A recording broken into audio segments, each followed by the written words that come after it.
Hello everyone, welcome again to fine art study. आज के इस वीडियो में हम आर्ट एजुकेशन का EMRS आर्ट एजुकेशन का क्वेश्चन पेपर सोल्व करेंगे। ये जो क्वेश्चन पेपर है ये 31 दिसंबर को जो हमारा EMRS का एग्ज़ाम हुआ था, जो एक सेंटर का री एग्जामिनेशन हुआ था, ये उसका क्वेश्चन पेपर है। ठीक है, EMRS का आपको पता है 24 को एग्ज़ाम हुआ था, 24 दिसंबर को। तो उसमें से एक सेंटर का जो है वो री एग्ज़ाम लिया गया था। ये उसी का जो हमारा आर्ट एजुकेशन है उसका पार्ट है। तो इसमें आपका 41 से 120 क्वेश्चन है, सेम पैटर्न है जो हमारा 24 को हुआ था। तो चलिए स्टार्ट करते हैं। और जिस स्टूडेंट ने भी ये एग्ज़ाम दिया है जो उस सेंटर के थे, तो वो बताइएगा अगर आप में से किसी ने दिया है तो कि कैसा आपका गया है और क्या आपका स्कोर है। ठीक है, तो फर्स्ट क्वेश्चन स्टार्ट करते हैं। कला और सराहना के माध्यम से छात्रों का विकास किस दिशा में होता है? तो इसका जो राइट आंसर है वो हो जाएगा आपका फर्स्ट, क्रिएटिविटी एंड इनोवेशन, रचनात्मकता और सृजनशीलता। नेक्स्ट क्वेश्चन है, निम्नलिखित में से कौन सा शीत समूह का रंग है? तो ये है आपका जो ब्लू है, ठीक है, नीला। नेक्स्ट है 43, निम्न में से कौन सा उष्ण रंग जो है वो उष्ण समूह का है? तो गर्म रंग आपको पता है रेड होता है। ठीक है, तो फर्स्ट इसका राइट आंसर हो जाएगा। नेक्स्ट क्वेश्चन है, इनमें से सबसे कठोर पेंसिल कौन सी है? तो जो HB होती है वो कठोर पेंसिल होती है।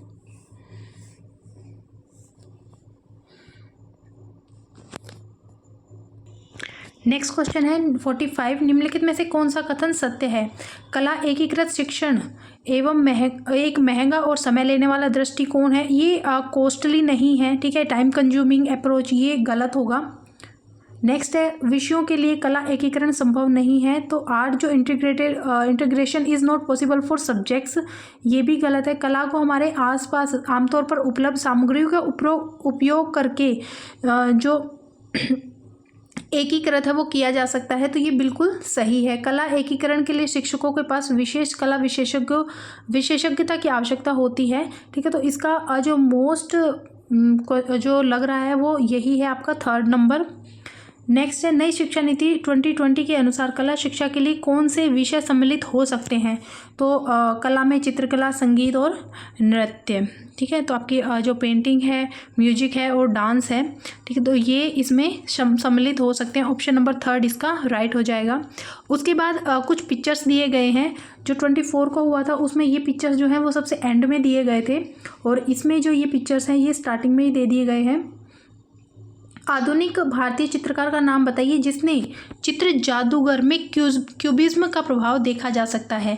तो जो इसका राइट आंसर है, तो ये देखिए, जो मैजिशियन है वो आपको पता है गगनेंद्र नाथ टैगोर ने बनाया था। और सबसे मेन जो है, जहाँ पर ये क्वेश्चन भी है भी कि ऐसे कौन से चित्रकार थे बंगाल शैली के जिन्होंने जो है उनकी शैली में या उनके चित्रों में क्यूबिज्म का प्रभाव देखा जा सकता है? तो वो थे गगनेंद्र नाथ टैगोर। तो इसका जो राइट आंसर है वो हो जाएगा गगनेंद्र नाथ टैगोर। आपसे अगर दोनों ही क्वेश्चन पूछ लिए जाते, क्यूबिज्म का प्रभाव किस चित्रकार में देखने को, किस चित्रकार के चित्रों में देखने को मिलता है, तो वो भी आपका गगनेंद्र नाथ टैगोर। नेक्स्ट क्वेश्चन है,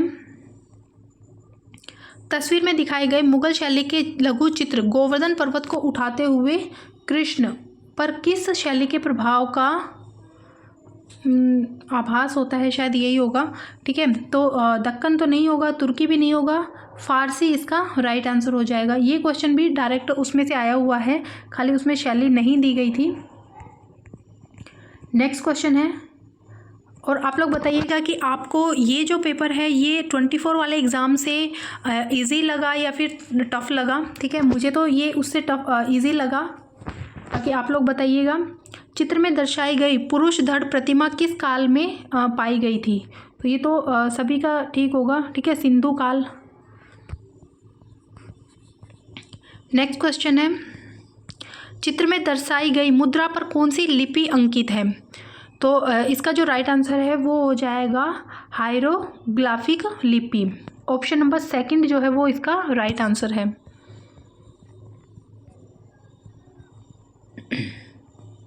इंग्लिश में देख लीजिएगा आप। नेक्स्ट है, चित्र में दर्शाए गए सिंधु घाटी से प्राप्त मृत भांड पर चित्रांकन किस रंग से किया गया है। ये अगर आपने पढ़ा होगा, ये हमने भी पढ़ा था, तो हमने डिट्टो ये जो उससे जो इमेज है वो लेकर पढ़ा था सिंधु घाटी सभ्यता।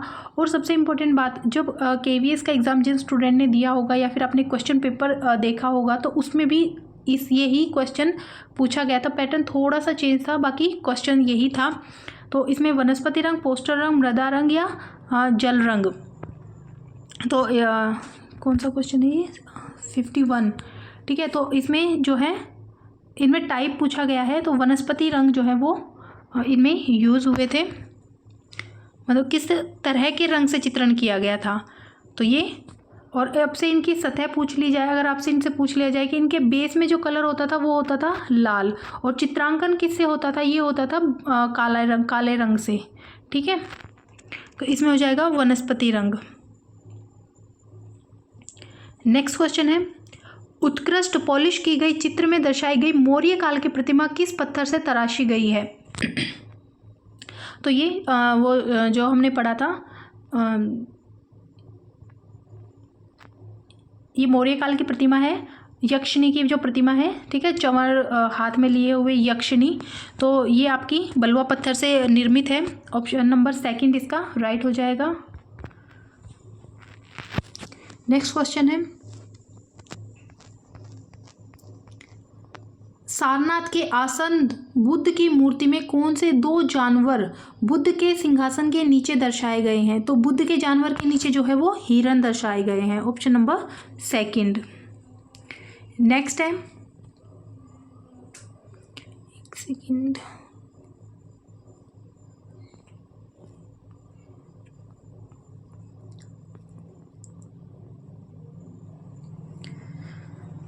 ओके। नेक्स्ट क्वेश्चन है 54, तस्वीर में दर्शाई गई मूर्ति क्राइज अनहर्ड। तो क्राइज अनहर्ड आपको पता होगा, ये अमरनाथ सहगल की है। नेक्स्ट क्वेश्चन है, मूर्ति शिल्प संथाल परिवार किसके द्वारा बनाया गया है। सेम क्वेश्चन उसमें आया था 24 वाले एग्जाम में, ठीक है। उसमें सिर्फ इसमें फिगर पूछा गया था और इसमें आपका जो इनका आर्टिस्ट है उसका नाम पूछ लिया गया है। तो ये आपकी हो जाएगी रामकिंकर बैज। नेक्स्ट है, चित्र में दर्शाए गए एक ही पत्थर से तराशे गए एलोरा में स्थित मंदिर को पहचानिए। तो ये आपके कैलाशनाथ मंदिर। नेक्स्ट क्वेश्चन है, निम्नलिखित में से कौन सा एक समूह का रंग नहीं है।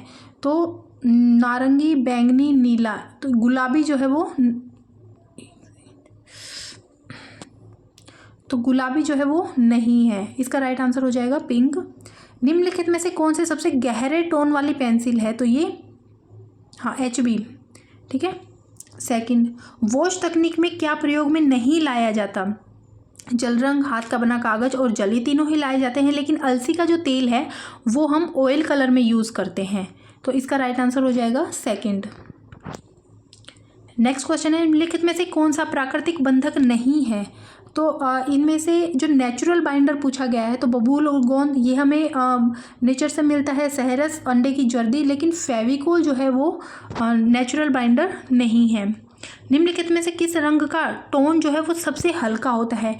जो लेमन येलो है वो सबसे लाइट होता है, बाकी हरा, नारंगी और लाल ये आपको पता है बहुत थोड़े डार्क कलर होते हैं। 62 है, निम्नलिखित में से कौन सा कला सिद्धांत का अंग नहीं है। तो पर्सपेक्टिव है, रिदम है, टेक्सचर है और कंपोजिशन है। तो इसका जो राइट आंसर है वो हो जाएगा आपका पोत, ठीक है। कला सिद्धांत का अंग नहीं है।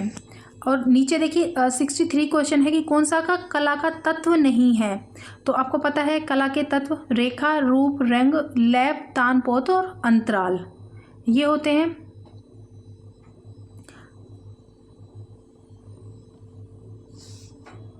तो इसमें लैप,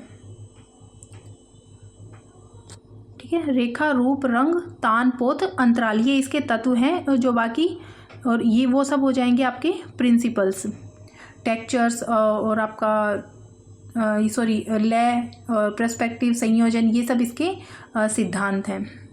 तो ये चीज़ें आप जो प्रिंसिपल हो गए, इसके एलिमेंट्स हो गए, और एक आपके इनके षडांग, तो ये तीनों ही चीज़ें आप बिल्कुल रट लीजिए, अलग अलग बिल्कुल साथ साथ लिख लीजिए ताकि आपको अच्छे से याद हो जाए। एक तो आपका जो प्रिंसिपल है, एक आपके एलिमेंट्स हैं, और एक आपके षडांग हैं। ठीक है, तो ये चीज़ें आप बिल्कुल रट लीजिए इन तीनों को ही, और आप इनको अगर 4-5 बार भी पढ़ेंगे ना, जो नए हैं स्टूडेंट, तो वो अगर 4-5 बार भी आप इनको पढ़ोगे तो आपको वो इजीली याद हो जाएंगे। नेक्स्ट है चित्र श्रृंखला मदर टेरेसा के चित्रकार थे, तो ये पता होगा आपको, मकबूल फिदा हुसैन।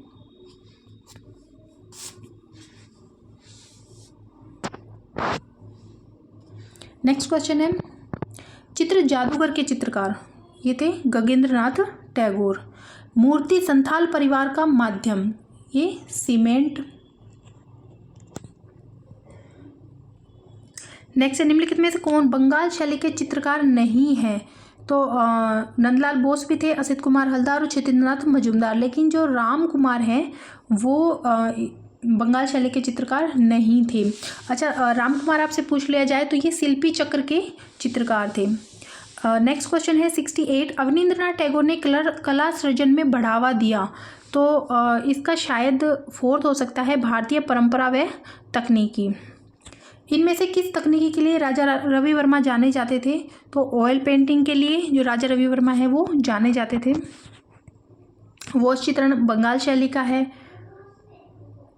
नेक्स्ट है 70 क्वेश्चन है, कौन सी दक्षिणी उपशैली को अली आदिल शाह प्रथम और उनके उत्तराधिकारी इब्राहिम द्वितीय ने संरक्षण दिया था, तो ये थी आपकी जो बीजापुर शैली है।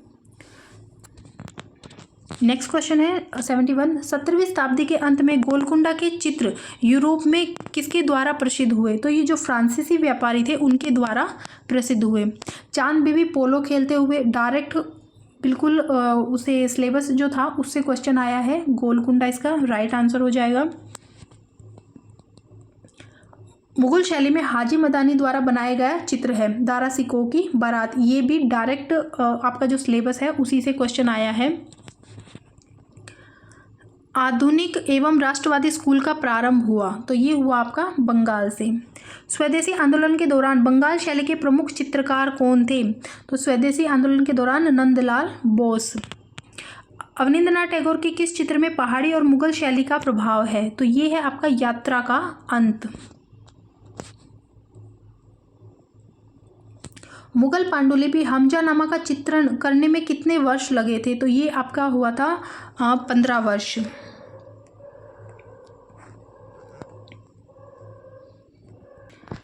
अगर आपसे इसका टाइम पूछ लिया जाए तो 1567 से 82 तक का इसका टाइमिंग था, तो 15 वर्ष इसमें लगे थे।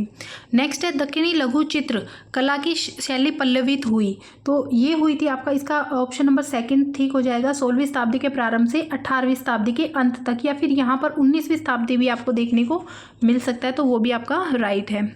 मोस्ट नियर बाय आपका यही है। नई शिक्षा नीति 2020 में कला शिक्षा को किस स्तर पर प्रदान किया जाएगा, तो यहाँ पर लेवल पूछा गया है, तो प्राथमिक शिक्षा से शुरू करके माध्यमिक शिक्षा नहीं, केवल हायर एजुकेशन या फिर यूनिवर्सिटीज़ में, तो वो भी नहीं है। यहाँ पर है संपूर्ण शिक्षा से शुरू करके विश्वविद्यालय तक, ठीक है, स्टार्टिंग से और आपकी जो हायर एजुकेशन है वहाँ तक। नई शिक्षा नीति 2020 के अंतर्गत कला शिक्षा का उद्देश्य क्या है, छात्रों की रचनात्मक विचार और संवादात्मक क्षमता को विकसित करना, ठीक है, केवल मनोरंजन, केवल रोजगार और सांस्कृतिक धरोहर भी नहीं, तो यही बच्चों की क्रिएटिविटी को बढ़ाना है, ठीक है, और उनकी जो कम्युनिकेशन एबिलिटी है उसको और ज़्यादा डेवलप करना। नो डाउट जो NEP के क्वेश्चन है वो इस क्वेश्चन में बहुत ही बेसिक है, और पूरे जो है वो कॉमन सेंस के क्वेश्चन है अकॉर्डिंग टू जो 24 को एग्ज़ाम हुआ था उससे। दक्षिणी लघु चित्रों में ऊंचा उठा हुआ वृत्ताकार क्षितिज और सुनहरे आकाश का चित्रण किस शैली के प्रभाव को दर्शाता है, ये आपका हो जाएगा फारसी शैली। इनमें से छापाकार ज्योति भट्ट की जो प्रिंट का शीर्षक है, तो ज्योति भट्ट आपकी देवी। भंवर आपसे अगर पूछ लिया जाए तो जो भंवर हैं वो आपके हो जाएंगे कृष्णा रेड्डी। और आदमी औरत और पेड़, ये हैं आपके लक्ष्मा गौड़। नेक्स्ट क्वेश्चन है, गुप्तकालीन जैन तीर्थंकर की मूर्ति निर्मित है। ये भी आपका डायरेक्ट क्वेश्चन आया है आपका जो सिलेबस है उससे, तो इसका राइट आंसर हो जाएगा स्टोन में। ये आपकी पत्थर से निर्मित है और इसका टाइम आपसे पूछ लिया जाए तो 5th सेंचुरी AD इसका टाइमिंग है। और इसका अगर आपसे कलेक्शन पूछ लिया जाए तो ये है स्टेट म्यूजियम लखनऊ UP में। नेक्स्ट है 84, कटरा टीला मथुरा से प्राप्त आसन बुद्ध की प्रतिमा संग्रहित है। ये है आपकी मथुरा संग्रहालय मथुरा में। नेक्स्ट क्वेश्चन है, तक्षशिला से प्राप्त बुद्ध के सिर का आकार है। देखिए ये क्वेश्चन बिल्कुल डायरेक्ट सिलेबस से आए गए हैं। अगर जिन स्टूडेंट ने सिलेबस भी ध्यान से पढ़ा होगा ना, उनके भी काफ़ी क्वेश्चन इसमें से सही होंगे। तो इसका जो राइट आंसर है वो हो जाएगा आपका 27.5 × 20 × 15 सेंटीमीटर, ऑप्शन नंबर 2। नेक्स्ट है, चामर पकड़े हुए यक्षी का संबंध किस काल से है। ये है आपका मौर्य काल से। सारनाथ स्थित, ये क्वेश्चन भी डायरेक्ट है। सारनाथ सिंह शीर्ष स्तंभ प्रसिद्ध है, तो ये है आपका ओपल शाइन के लिए, दूध या चमक के लिए ये फेमस है। जो आपको पता है कि उसके ऊपर जो वहाँ पर उसको क्या बोलते हैं, मतलब जो शाइनिंग के लिए वहाँ जो उस पर चढ़ाते थे, ठीक है यार मैं वर्ड भूल गई हूँ उसका एग्जैक्टली क्या बोलते हैं उसको। तो आप लोग ये देखिए कि वहाँ जब आप उसको देखेंगे तो उसमें बहुत शाइनिंग है इतने सालों बाद भी, तो उस चीज़ के लिए ही ये प्रसिद्ध है। नेक्स्ट है, सारनाथ से प्राप्त सिंह शीर्ष स्तंभ में सिंहों की संख्या है, तो ये हो जाएगी आपकी 4।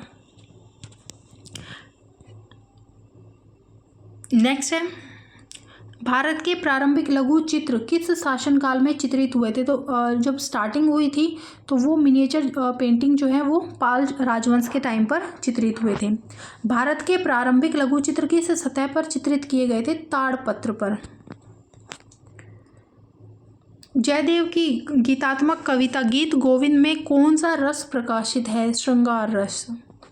पांडुलिपि चित्रकला के लिए प्रयोग में लाई जाने वाली तूलिकाएं बनाई जाती थी, तो ये बनाई जाती थी गिलहरी के बाल से। नेक्स्ट है 93, पक्षी विश्राम पर बाज चित्र जहांगीर के दरबार के उत्कृष्ट चित्रकार द्वारा चित्रित है, उस चित्रकार का नाम बताइए। ये थे उस्ताद मंसूर। ये भी क्वेश्चन डायरेक्ट है। नेक्स्ट है, सन 1580 में चित्रित आरंभिक मुगल शैली का प्रमुख चित्र जो एक साधारण विषय प्रस्तुत करते हुए बोंजेटाइन और ये आगे थोड़ा सा कट हो गया, ठीक है, यूरोपीय शास्त्रीय और उसके पुनर्जागरण को मुगल चित्रकला तक लाता है, वह है ये है आपकी Madonna and child, option number 3। Mughal चित्रकलाओं में प्रयोग की गई तकनीकी कौन सी थी। जो मुगल चित्रकला थी उनमें जो ग्वाश है उस तकनीकी का प्रयोग हुआ था।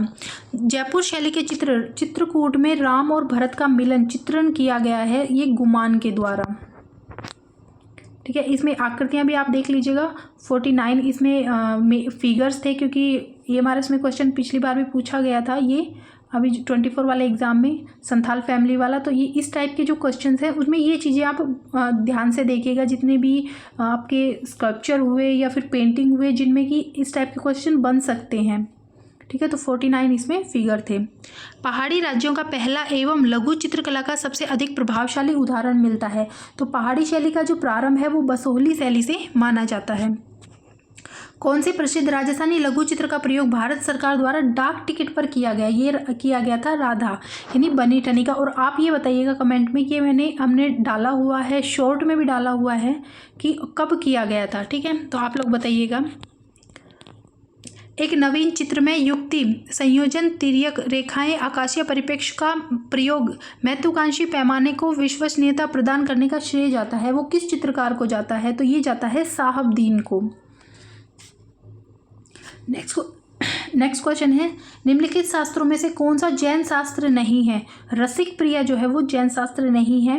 बाकी अगर आप इन तीनों के ही नाम याद रखिएगा, कल्पसूत्र, कालकाचार्य और संग्रहिणी सूत्र, ये तीनों ही जैन शास्त्र हैं, तो इनके आप अलग से ऐसे नाम याद रखिएगा। रसिक प्रिया इसका राइट आंसर है।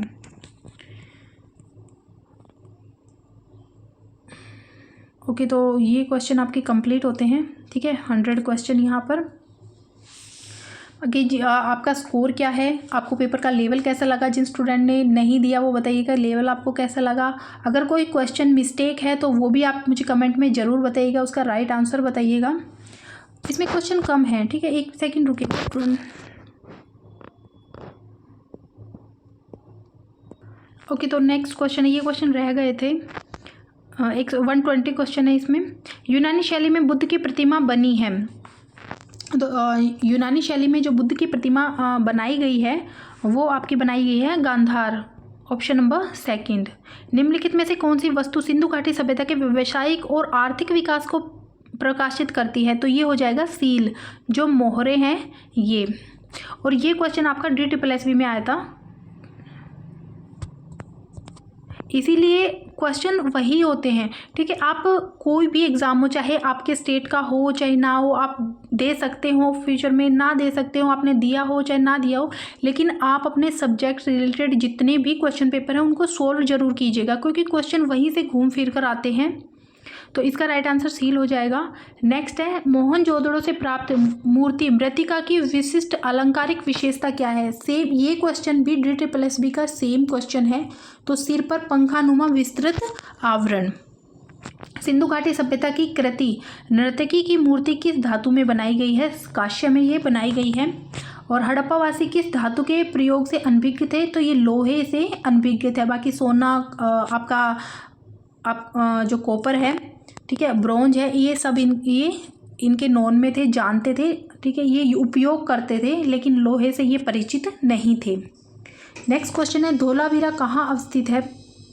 धोलावीरा आपका गुजरात में स्थित है।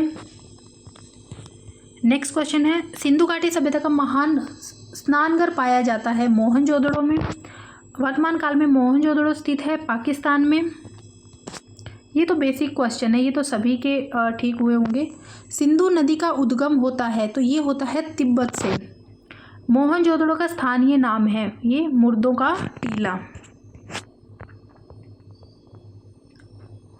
कोणार्क सूर्य मंदिर की शैली है, ये आपकी हो जाएगी नागर शैली। कैलाश पर्वत को हिलाते हुए रावण की मूर्ति किस मंदिर में बनी हुई है? ये आपकी कैलाश मंदिर, एलोरा। नेक्स्ट क्वेश्चन है,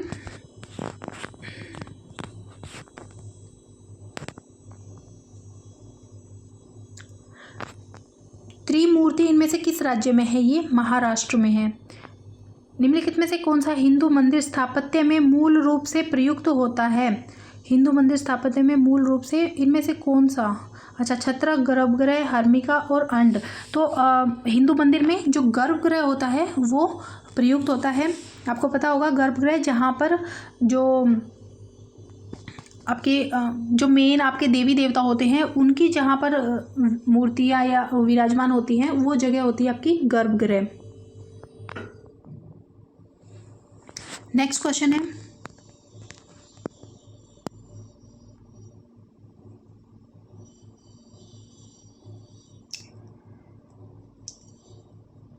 चोलकालीन देवी उमा की मूर्ति की भंगिमा है? तो ये त्रिभंग मुद्रा है इनकी। नेक्स्ट क्वेश्चन है, निम्नलिखित में से कौन सा स्तूप का अंग नहीं है? स्तूप का अंग जो है आपका वो हो जाएगा शिखर। गंगा अवतरण की मूर्ति स्थित है महाबलीपुरम में। नेक्स्ट है, स्तूप में हर्मिका की स्थिति होती है। तो देखिए ये आपने पढ़ा होगा, ये एक सेकेंड,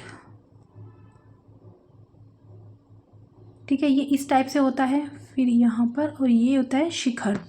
तो यहाँ पर पूछा है हर्मिका की स्थिति, इसको बोलते हैं अंड। ठीक है, ये होता है आपका जो शीर्ष जिसको बोलते हैं छत्र, और ये होती है आपकी हर्मिका। ठीक है, हर्मिका एच कर लीजिए, हर्मिका। तो इसमें पूछा गया हर्मिका कहाँ स्थित है, तो ये बिटवीन अंडभाग और छत्री या छत्र, तो ये आपका ऑप्शन नंबर 4 राइट है। तोरण द्वार जो प्रवेश होता है, ठीक है। प्रदक्षिणा पथ क्या होता है, जो इसके चारों तरफ जो गैलरी बनी हुई होती है ना, ऐसे चक्कर लगाते हैं जिसमें, तो वो होती है आपकी प्रदक्षिणा पथ। ये सब हमने पढ़े हुए हैं। तोरण द्वार जो गेट होता है मेन। नेक्स्ट है पल्लवकालीन गंगा अवतरण की मूर्ति का आकार है, तो ये आपका हो जाएगा 15x30। नेक्स्ट है स्तूप एक प्रतीक है, स्तूप बुद्ध का प्रतीक है। तो ये थे आपके 120 क्वेश्चंस। ठीक है, बाकी अगर कोई क्वेश्चन गलत है, किसी आंसर में मिस्टेक है, तो आप लोग ज़रूर बताइएगा, लेवल बताइएगा जिन्होंने भी दिया है। Thank you.